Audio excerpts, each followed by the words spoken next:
क्रांती news, आवाज सर्वसामान्यांचा।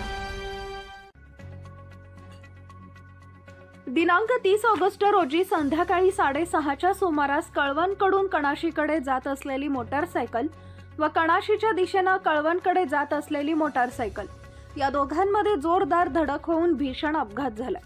या अपघातात सीताराम धनजी गायकवाड वय वर्ष 30 राहणार बापखेडा या युवकाला गंभीर दुखापत झाल्याने त्याला उपचारासाठी कळवण येथील छत्रपती हॉस्पिटल इथं भरती करण्यात आले, परंतु अति रक्तस्राव झाल्याने व छातीला जबर मार लागल्यामुळे दिनांक 31 ऑगस्ट रोजी पहाटे उपचारादरम्यान त्याचा मृत्यू झालाय।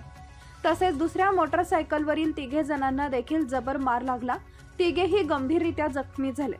त्यात 2 शाळकरी बालकांचा समावेश आहे।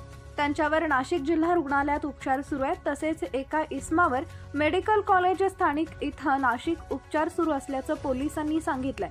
हे तिघेही धुमनंदर तालुका कळवण येथील रहिवासी असल्याचं कळतंय। हा भीषण अपघात घडताच शेजारील प्लॉटरी फॉर्मवर असलेल्या स्थानिकांनी अपघातग्रस्तांना तात्काळ उपचारासाठी हॉस्पिटलला पाठवले।